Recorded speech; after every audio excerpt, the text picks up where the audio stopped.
The government of the triple engine says one thing. On the other hand, taking decision against public interest at work has made life miserable for citizens.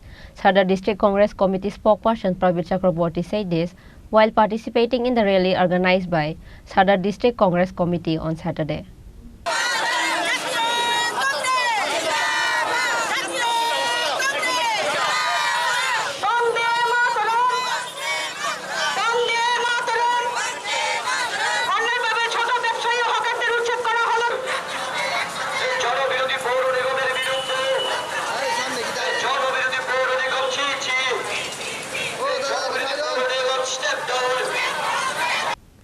The electricity tariff has been increased suddenly in the state.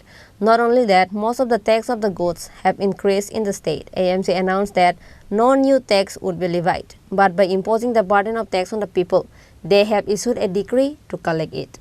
The government of the triple engine says one thing, and on the other hand, taking decision against public interest at work has made life miserable for citizens. Sadar District Congress Committee spokesperson Pravir Chakraborty said this while participating in the rally organized by Sadar District Congress Committee on Saturday. Likewise, he also allegedly spoke against the decision taken by AMC to clean the city and make traffic free ahead of the festive. And looking onto the decision, the shop and thellas that were placed illegally beside the road were removed. Likewise, Sadar District Congress Committee organized a rally showing their disagreement with the work of AMC. সেই বিষয় হচ্ছে এই যে তুগলকি ফরমান দিয়ে পৌর নিগম সম্পদ কর একতরফাভাবে কোনোরকম আগাম ঘোষণা ছাড়া কোনোরকম নিয়ম নীতির তোয়াক্কা না করে একেবারে বলা যায় মর্জি মাফিক সম্পদ কর বাড়িয়ে দিয়েছেন। এর প্রতিবাদ এবং সুপ্রিম কোর্টের রায় থাকা সত্ত্বেও যে হকারি ব্যবসা ছোট ব্যবসা বেআইনি ব্যবসা নয় জীবিকা নির্বাহের জন্য সব শহরে যারা করতে সক্ষম তাদেরকে ভেন্ডার লাইসেন্স দিতে হবে, তাদের জন্য হকার জুন করতে হবে। এই সমস্ত পন্থা অবলম্বন না করে সেখানে তাদেরকে যে নির্মমভাবে উচ্ছেদ করা হয়েছে এরই প্রতিবাদে আজকের ডেপুটেশন।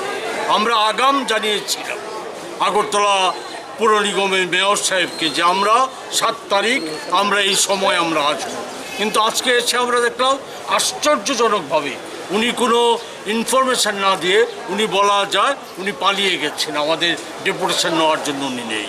এ থেকেই বোঝা যায় যে এই যে অনৈতিকভাবে আমরা যে বলছি রাজ্যের আগরতলাবাসী যে বলছে অনৈতিকভাবে সম্পদ কর বাড়ানো হয়েছে, অনৈতিকভাবে হকারদের উপর নির্মম অত্যাচার সংঘটিত করা হয়েছে, এটা মুখোমুখি হওয়ার আমাদের যে প্রশ্ন সেই প্রশ্নের মুখোমুখি হওয়ার সৎ সাহস মেয়র সাহেবের নেই। এই জায়গায় দাঁড়িয়ে আমরা একথাই বলতে চাই যে আমরা এই লড়াই আমরা জারি রাখবো। অবিলম্বে আমরা দাবি করেছি অবিলম্বে এই বেআইনি সম্পদ কর যে বৃদ্ধি করা হয়েছে প্রত্যাহার করতে হবে। আগে একটা সিস্টেম ছিল, এই সিস্টেম কোনো নোটিফিকেশান ছাড়া কি করে বাতিল হলো, যে সেলফ ডিক্লারেশন করে সম্পদ কর নির্ধারিত হতো, এই সিস্টেম কি করে বাতিল হলো আগরতলা শহরবাসী কেউ জানে না। এখানে কি করে অ্যাসেসমেন্ট হয়েছে, কি করে এই সম্পদ কর নির্ধারিত হয়েছে এটাও কেউ জানে না, কাউকে অবহিত করা হয়নি।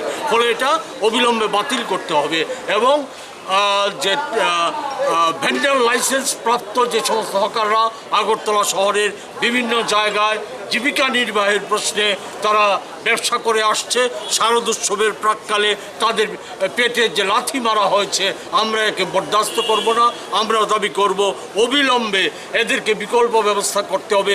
বিকল্প ব্যবস্থা সাপেক্ষে জনবহুল জায়গায় যেখানে হকাররা জীবিকা নির্বাহ করতে সক্ষম সেই জায়গায় তাদেরকে ব্যবসা করার সুযোগ দিতে হবে। এই দুটো বিষয় নিয়ে আমরা সমবেত হয়েছি। আমরা মেয়র সাহেব পালিয়ে থাকলেও আমাদের হাত থেকে বাঁচতে পারবেন না। আমরা মেয়র সাহেবের জবাব চাইছি, জবাব চাইব। আমরা আগামী দিনে প্রয়োজনে আরও বৃহত্তর আন্দোলন আমরা নগরবাসীকে সাথে নিয়ে আমরা গড়ে তুলব। On this day, the rally was started from in front of the Congress building located at Post Office Chini and went around the different roads of the city. Reported by Amit from Agartala, Chini Khorang.